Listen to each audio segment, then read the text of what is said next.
예수 그리스도를 구주로 영접하고 예수님을 닮아가는 삶을 신앙생활이라고 한다면 우리의 구원과 삶의 중심은 오직 예수 그리스도밖에 없습니다. 구약 성경의 핵심이 뭐죠? 오실 그리스도, 오실 메시아. 신약 성경의 핵심이 뭐죠? 다시 오실 예수 그리스도. 이렇게 본다면 창세기로부터 요한계시록까지 신구약 66권 모두가 예수 그리스도를 중심으로 기록된 말씀이라고 할 수 있습니다. 성경 최초의 사람 아담으로부터 새하늘과 새 땅의 천국에 이르기까지 성경 속에 등장하는 모든 인물, 기록된 이름의 인물만 약 5만 명이 넘습니다. 그리고 그들과 관련된 사건과 역사를 통하여 결코 잃지 말아야 할 주인공은 그 어떤 성경 속의 유명한 이름들이 아니라 그들을 통하여 우리에게 보여주는 예수 그리스도를 기억하는 것입니다. 가인의 동생 아벨 살인 사건이라든지 노아의 홍수와 방주 이야기, 믿음의 조상 아브라함의 소명과 가나안의 흉년, 애굽으로 도피 조카 롯과의 분가, 하갈을 취하여 얻은 첩의 소생 이스마엘, 그리고 드디어 100세에 이삭 아들을 낳은 아주 드라마틱한 이야기, 그리고 그 아들을 모리아 산에서 제사 드려야만 하는 이런 사건들, 그 이후 그 이삭이 결혼하는 결혼 사건과 우물파기의 이삭의 인생, 야곱과 에서의 파란만장한 기구한 인생 스토리가 성경에 얼마나 길게 담겨져 있는지 모릅니다. 야곱이 형의 낯을 피하여 외갓집으로 도망하여 외갓집을 처갓집으로 만드는, 그래야 이스라엘 12지파의 자녀들이 태어나는 이야기, 20년 만에 귀향길에 겪는 야복강 나루트의 기도원 사건, 에서와의 형제 상봉 사건, 그리고 그의 아들 가운데 11번째인 사랑하는 아내 라헬로부터 얻은 요셉의 이야기.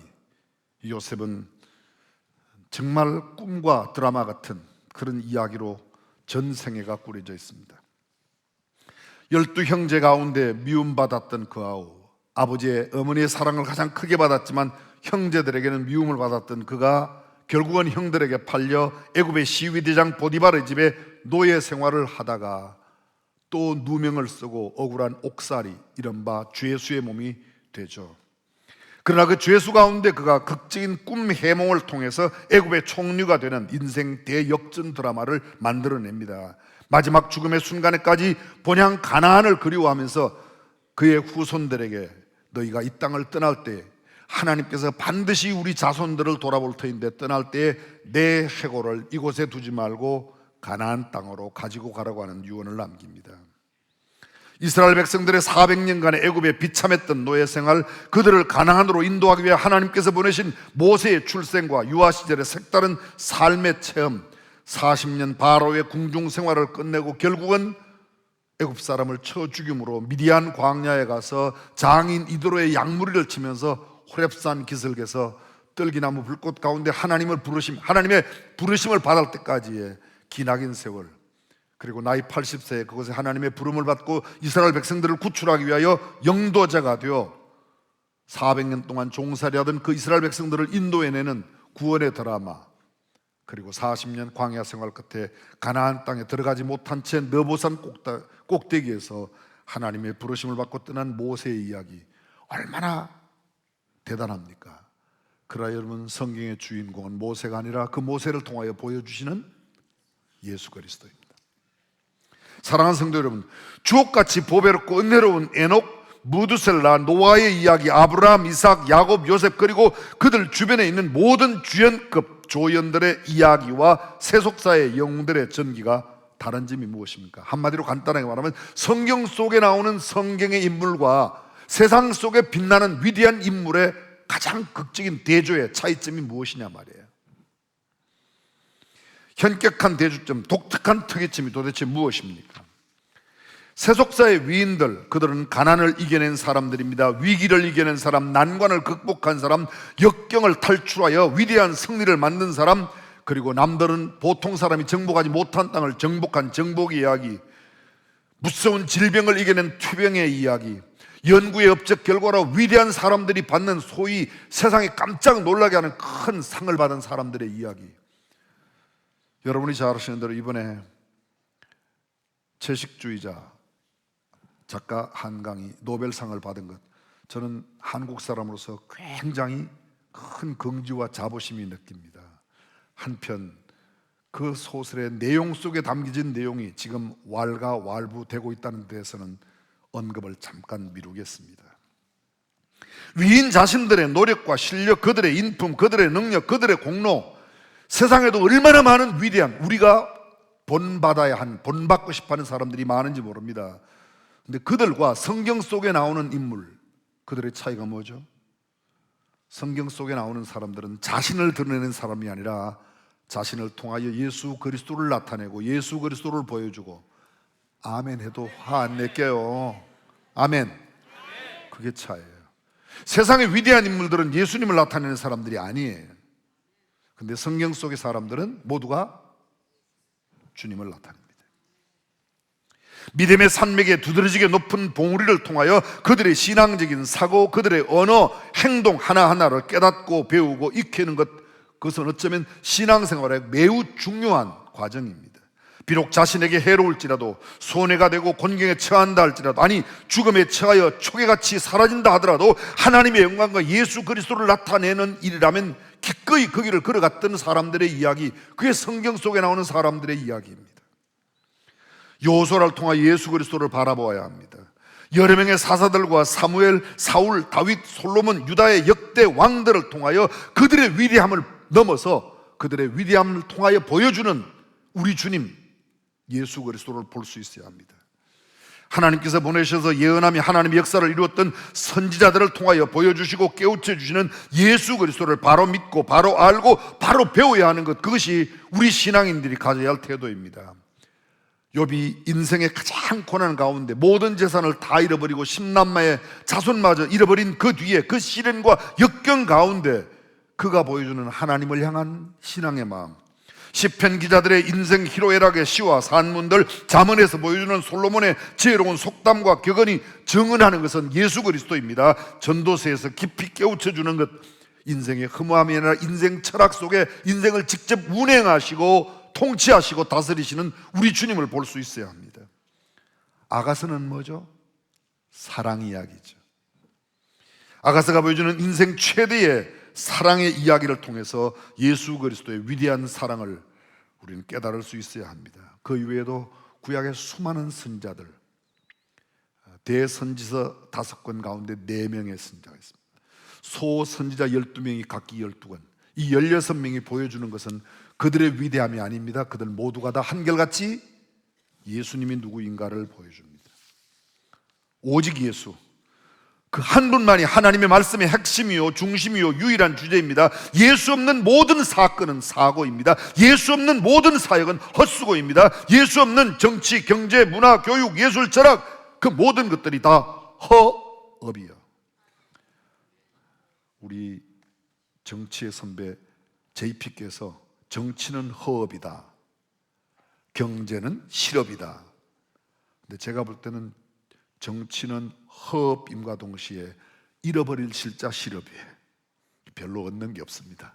의원님 얻는 게 별로 없어요. 대통령을 하고 지나가도 보십시오.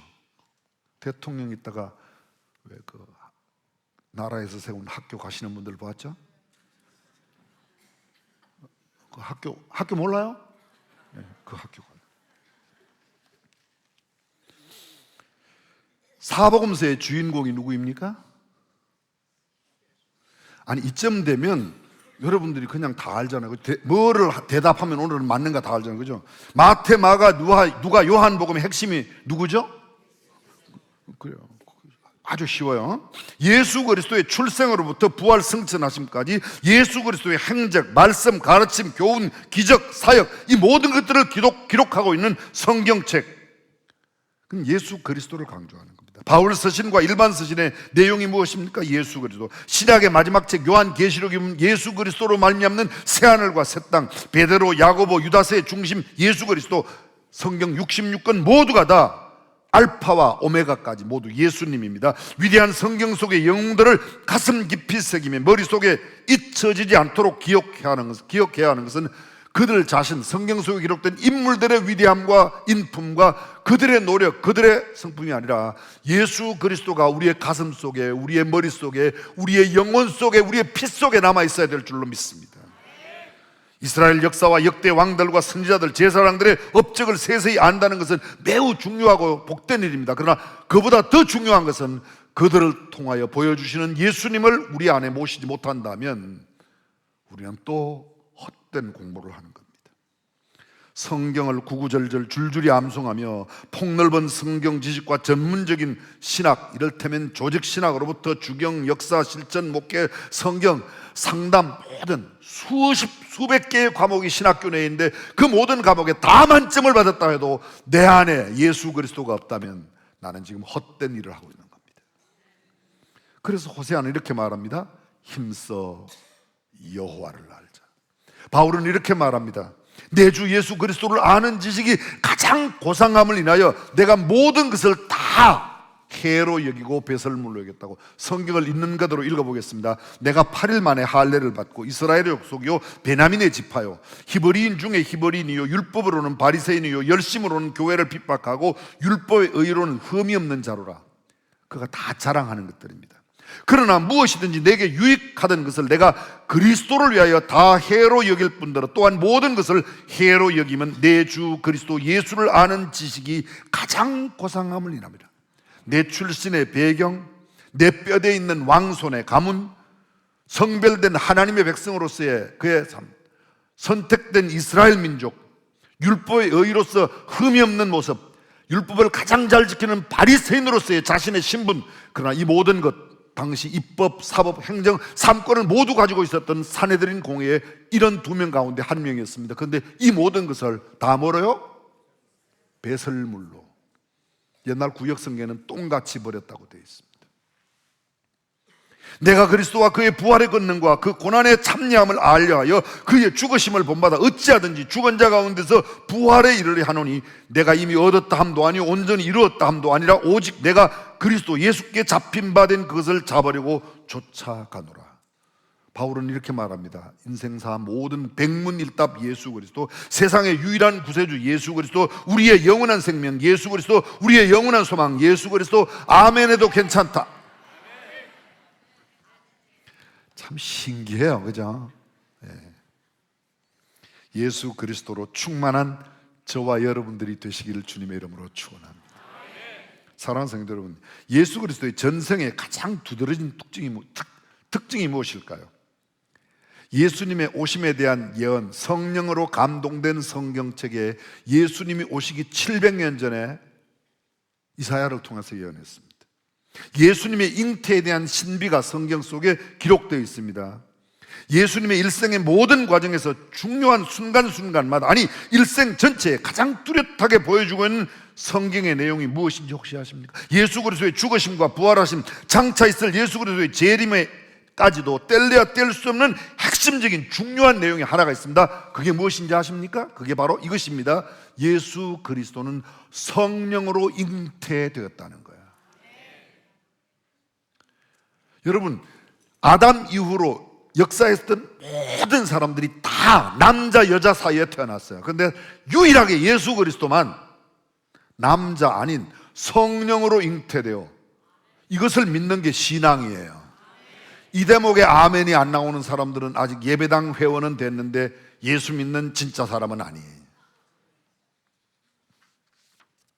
성경에 이렇게 말합니다. 마태복음 1장 18절, 예수 그리스도의 나심은 이러하니라. 그의 어머니 마리아가 요셉과 약혼하고 동거하기 전에 성령으로 잉태된 것이 나타났더니. 이게 아멘 해야지 돼요. 여기에 아멘 안 하면 그냥 교회 멤버십은 갖고 있는데 천국 시민권은 없다니까요. 다시 한번요. 성령으로 잉태된 것이 나타났더니.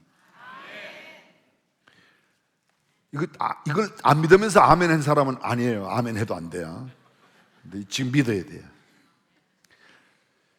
예수님께서 침례를 받으실 때의 장면입니다. 침례를 받으시고 곧 물에서 올라오실 때 하늘이 열리고 성령이 비둘기같이 내려 자기 위에 임하시. 예수님이 침례를 받고 물에서 올라오시는데 성령이 비둘기같이, 이게 뭐예요? 성령이 임하셨다고 이야기하고 있습니다. 그때 하늘에서 음성이 들립니다. 이는 내 사랑하는 아들이요 내 기뻐하는 자라. 그리고 이 음성이 들릴 때에 3장 마지막 절 다음에는 몇 장 몇 절이 나오죠? 아니 그게 그렇게 어려워요. 3장 끝절 다음에는 몇 장 몇 절이 나오냐고요. 그건 초등학교 야간 나온 사람도 알겠어요. 4장 1절 성경 들어보세요. 그때에 하늘로부터 예수님이 침례받고 물에서 올라오실 때 성령이 비둘기같이 임하고 하늘에서 음성이 날 때 예수께서 성령에게 이끌려 마귀에게 시험을 받으러 광야로 가사. 예수님께서 누구에게 이끌려 시험을 받으러 가셨다고요? 잘 들어봐요. 예수께서 성령에게 이끌려 시험을 받으러, 마귀에게 시험을 받으러 광야로 갔다니까요. 누구에게 이끌려 갔냐고요. 근데 왜 마귀에게 이끌린다 그러니까 일단 마귀라고 말을 해야 될 것 같죠? 성령에게 이끌려 가셨어요. 예수님의 생애 가운데 성경은 이렇게 말해요. 예수께서 성령으로 가르치시고 누가복음 10장 21절에는 성령으로 기뻐하셨다고 말합니다. 전 생애가 성령 없는 생애 없어요. 우리가 예수님을 닮는다고 말할 때 뭘 닮아요? 예수님의 사고, 예수님의 언어, 예수님의 행동, 맞아요. 근데 예수님의 언어와 생각과 행동, 그 모든 것이 성령의 인도함을 받았다면 예수님을 닮는 삶이란 곧 성령의 역사로, 성령의 인도하심과 성령의 지배로 살아가는 사람이라고 동의하시면 아멘. 그게 예담 삶이에요. 우리가 그토록 부르짖는 예담 삶이 바로 그것입니다. 사도행전 1장을 보시면 이런 말씀이 나와요. 1장 1절부터 읽어보겠습니다.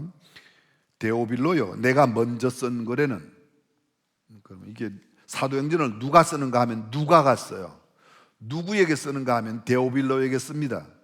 근데 누가는 이미 사도행전을 두 번째 쓰는데 먼저 쓴 게 누가복음이에요. 그래서 누가가 누가복음을 데오빌로에게 쓸 때는 이렇게 돼요. 데오빌로 각하에게 이렇게 말해요. 그럼 로마의 기사계급에 해당되는 사람을 각하라고 부르는데 두 번째 편지를 쓰는 이 사도행전에서 데오빌로요, 이미 기사계급의 높은 사람이 누가에게 뭐예요? 친구가 되어 있는 겁니다. 먼저 쓴 글에는, 그러니까 먼저 쓴 걸 누가복음에는 무릇 예수의 행하시며 가르치시기를 시작하심부터 그의 택하신 자들에게 성령으로 명하시고 승천하신 날까지의 일을 기록하였노라. 무슨 말? 누가복음에는 예수님 성천하실 때까지 예수님의 사역을 기록했다는 겁니다. 그럼 지금 이제 소위 사도행전은 누가복음의 속편과 마찬가지예요. 그리고 40일 동안 그분의 하신 일을 이야기한 다음에 4절은 이렇게 말합니다. 4절, 사도와 같이 모이사 저에게 분부하여 가라사대 예루살렘을 떠나지 말고 내게 들은 바 아버지의 약속하신 것을 기다리라. 요한은 물로 침례를 베풀었으나 너희는 몇 날이 못되어 성령으로 침례를 받으리라 하시니라. 자, 보십시오. 사도행전 1장 2절에 성령으로 그들에게 말씀을 명하셨어요.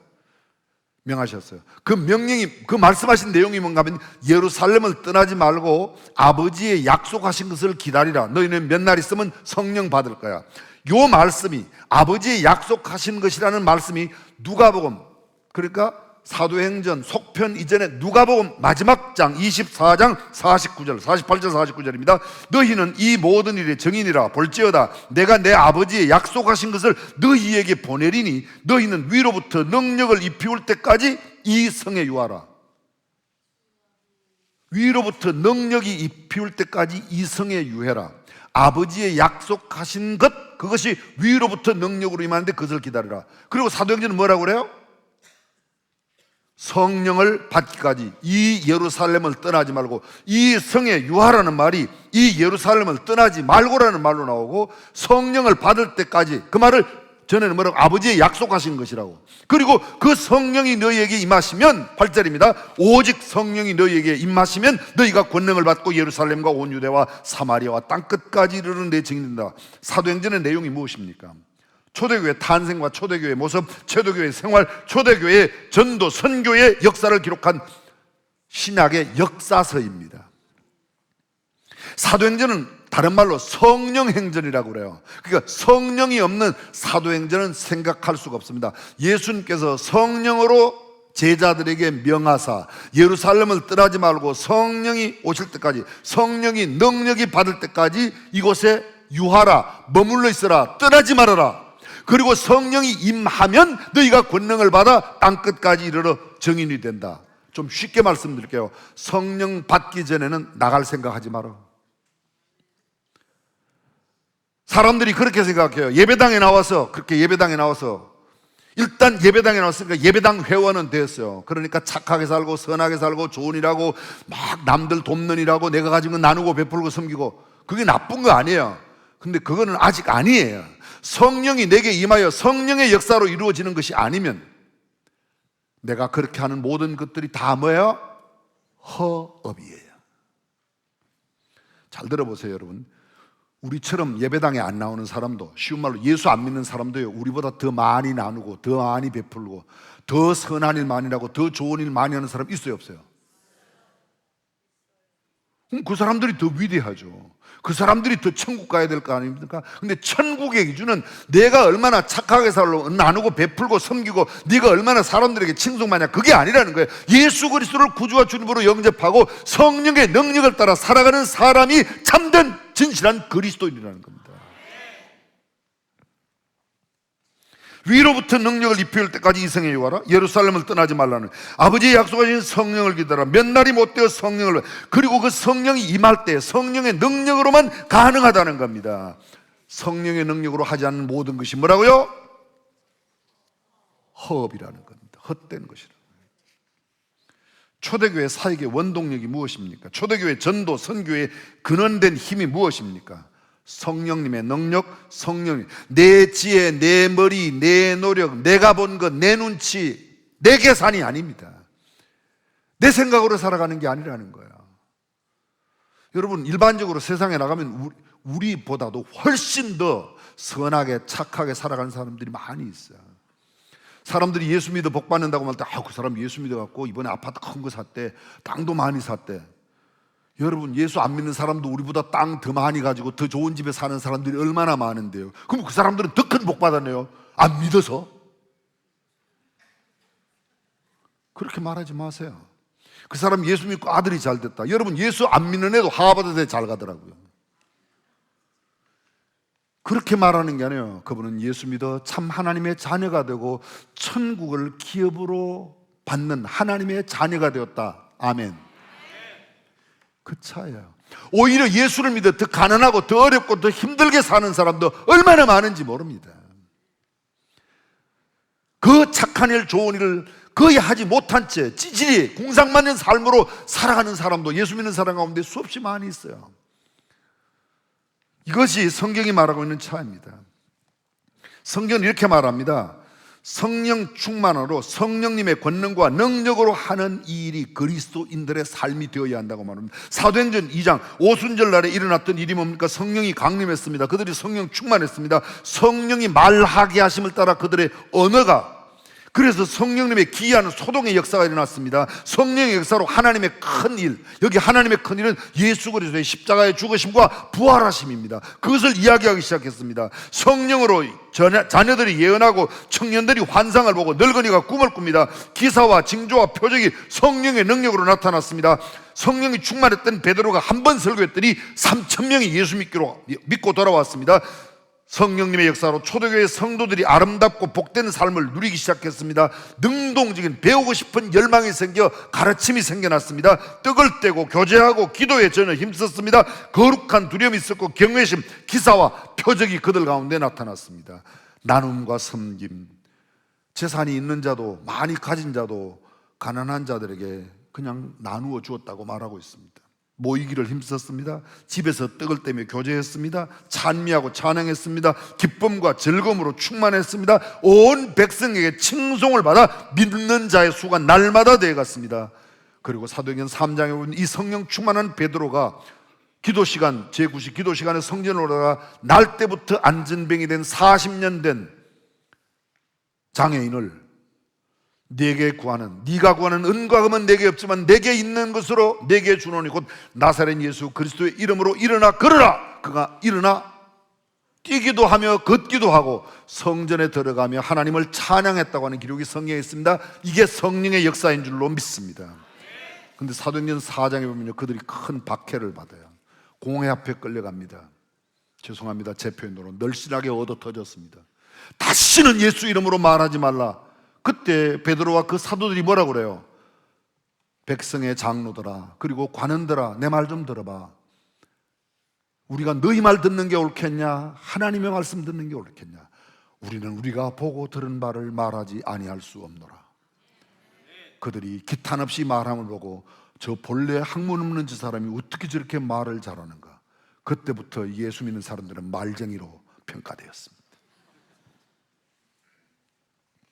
그런데 여러분, 그들이 예수 그리스도의 이름을 위하여 능욕받는 일에 합당한 자로 여김을 받은 것을 아주 기뻐하면서 공회 앞을 떠나갔다. 매맞고 박해받는 것을 기뻐하면서.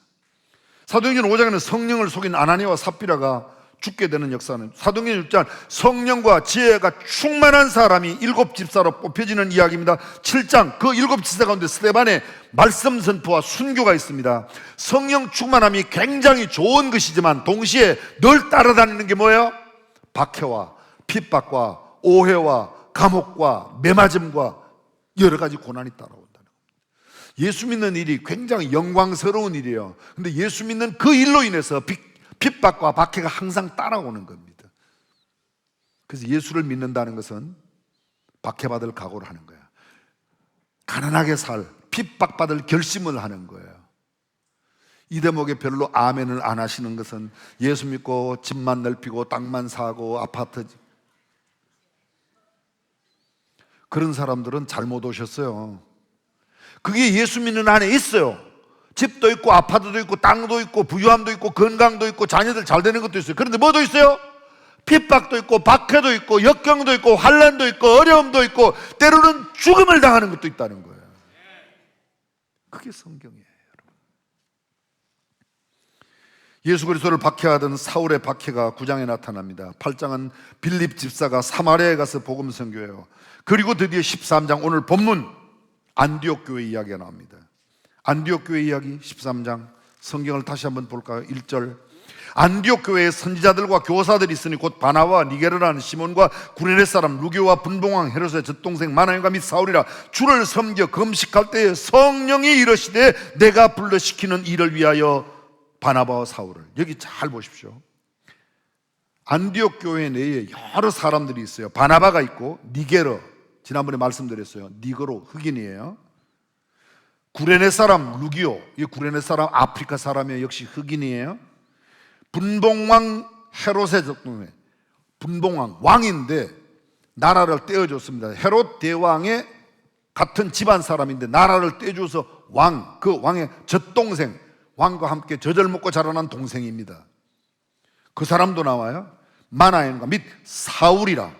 각계각층에 흑인도 있고 왕가도 있고 평범한 사람도 있고 이런 사람들이 다 함께 어우러진 이른바 이 안디옥 교회에 주를 섬겨 금식할 때에 성령이 이르시되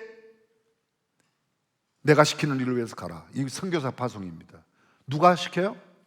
내가 나가고 싶다고 나가는 게 아닙니다. 선교지에 내가 가고 싶다고, 내가 아프리카에 가고 싶다고, 내가 몽골에 가고 싶다고, 내가 캄보디아, 그렇게 가는 게 아닙니다. 성령이 시키는 일을, 그 다음 9절 연결되어 있습니다. 이에 금식하며 기도하고 두 사람에게 안수하여 보내리라. 이어지는 4절 말씀은 두 사람이 성령의 보내심을 받아. 그들이 금식하며 기도할 때 보내심을 받으라고 그랬습니다. 보내라고 그랬습니다. 보내라고 하는 말씀을 듣고도 또 금식하며 기도하고, 그냥이 아닙니다. 초대교회 거룩한 역사의 배경에는 누가 있어요? 성령의 역사가 있다는 겁니다. 사랑하는 성도 여러분, 우리 교회의 모든 역사 하나하나가 성령의 역사 가운데 진행되기를 주님의 이름으로 축원합니다. 오늘 대한민국에 가장 필요한 것이 무엇일까요? 오늘 한국 교회에 가장 필요한 것이, 오늘 우리 교회에, 우리 가정에, 우리 회사에, 내 인간관계에 가장 필요한 것이 기가 막히게 머리 굴리는 거 아니에요. 그런 말씀드리면 대한민국 위기는 정치, 경제, 사회, 문화, 예술, 교육, 도덕 이런 위기보다도 더 큰 위기는 오늘 한국 교회에 성령 없는 목회자와 성도들의 모임이 위기입니다. 성령의 역사 없는 여러 활동들이 위기입니다. 내가 다니는 직장에, 내가 몸담고 있는 우리 교회 내에, 내가 속해 있는 우리 가정에, 우리 집안 대소가에 늘 성령의 역사로 우리의 일거수일투족이 움직여지기를 주님의 이름으로 축원합니다. 성령님께 맡기십시오. 성령을 모셔드리십시오. 성령을 존중해 주십시오. 성령님께 아뢰십시오. 성령님께 내 모든 것을 맡기고 의지하십시오.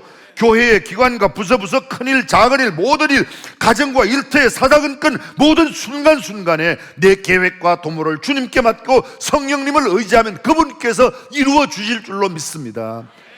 죄송합니다. 한 번만 더 쓰겠습니다. JQ 너무 쓰지 마세요. JQ 잔대가리 코션트, IQ, EQ 너무 믿지 마세요. 성령의 역사를 의지하면 주께서 우리의 마음과 우리의 생각과 우리의 지혜와 우리의 앞날을 선하게 인도하여 주실 줄로 믿습니다. 성령 충만한 우리 중앙 가족 되시기를 주님의 이름으로 축원합니다. 기도하겠습니다.